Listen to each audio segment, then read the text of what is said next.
Čaute. Niektorí už možno viete, čo robím a čomu sa venujem. V skratke, okrem iného trénujem ľudí vo fitku a pracujem s klientmi na diaľku. Viem, že nie každý si ale môže dovoliť trénera alebo online coaching, a keďže ja sám som sa o cvičení vždy veľa naučil z videa, rozhodol som sa dať dokopy takýto komplexnejší formát. Chcem ti ukázať, ako cvičiť, aby sa mohol stále zlepšovať, aby ťa tréning aj počase bavil, aby si na to išiel bezpečne a zdravo. Dnes mi vo videu pomáha Lucia, ukážeme si, ako by mohol vyzerať tréning nôh, zameraný hlavne na zadok. Nie je to síce jediná cesta, ako cvičiť zadok, ale takýto tréning môže byť veľmi efektívny. Na začiatku je ale dôležité poriadne sa zahriať a rozcvičiť a tu je viacero spôsobov ako na to. Môže to byť 5-10 minút na páse, bicykli, švihadle, jumping jacks. Dnes ale volíme tento hravý spôsob rozcvičky a v podstate ide o prirodzený pohyb, pri ktorom s palicou robíš kamošovi prekážky. Tvoj partner sa im teda musí vyhýbať skokom, drepom, proste čímkoľvek, ako ti je to prirodzené. A môžeš mi veriť, že keď sa takto vystriedate párkrát po minúte, budeš rozohriatý bez toho, aby si registroval, že už cvičíš.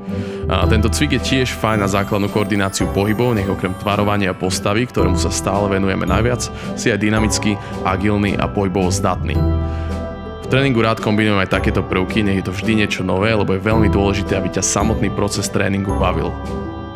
Ďalej tu máme dynamický stretch, ktorý tiež odporúčam po zahriati zapojiť do rozcvičky, vždy podľa toho, na akú časť tela sa budeš tréningový deň sústrediť. V tomto bode s klientmi robíme rôzne iné mobilizačné a aktivačné cvičenia, čo je komplexnejšia téma a chcem pre ňu určite pripraviť samostatné video. Je dôležité ovládať aj tieto prvky, pretože to vie určite zlepšiť kvalitu tvojho tréningu, či už čo sa týka zdravia a samozrejme výsledkov. Je tiež dôležité hydratovať, čiže nezabúdaj počas tréningu piť dostatok tekutín, všeobecne aspoň pol litra vody. Je to základná vec, ale chcem ti naozaj pripomenúť, mysli na to. Prechádzame k samotnému tréningu a vždy odporúčam začať akýkoľvek cvik s ľahkou alebo žiadnou váhou, nech sa telo na pohyb adaptuje a uistíš sa v technike. Ako prvý cvik volíme výpady striedavo dopredu a dozadu. Výpady sú základným cvikom pre spevnenie a budovanie sedacích svalov a preto ich odporúčam zapojiť do tréningu v rôznych variáciách. Ak máš problém so stabilitou, začni so zadným výpadom, ktorý je jednoduchší na balans a relatívne bezpečnejší. Ako druhý cvik odporúčam niečo dynamickejšie. Teraz je tvoje telo v tréningovom tempe, rozohriaté, no nie veľmi vyčerpané, čo je vhodný čas na najnáročnejšie cviky v tréningu.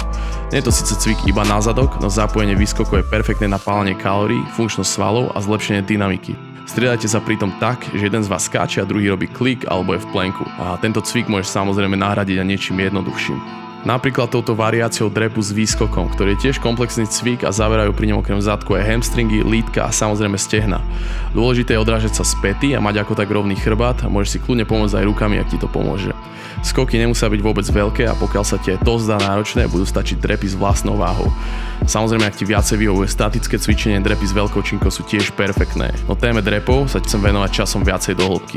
Ďalší cvik, ktorý sa oplatí naučiť, je mŕtvy ťah a jeho prevedenie s vystretými nohami, preto lebo je to veľmi efektívny pohyb pri tvarovaní zadku a posilnení hamstringov. Tu je ale veľmi dôležitá technika a to, aby si držal rovný chrbát, záťaž ťahal čo najbližšie k telu, ohýbal sa hlavne v trupe a iba mierne v kolenách. Cviku dodáš účinnosť, keď hore mierne prepneš panvu a jednoducho stlačíš zadok. Do tréningu môžeš pridať aj pár doplnkových cvikov. Toto je alternatíva bulharského split drepu, kde vždy pohyb a prácu vykonáva len jedna noha. Hlavné zameranie cviku je na zadné stehna, zadok, no tiež musíš pracovať aj s rovnováhou.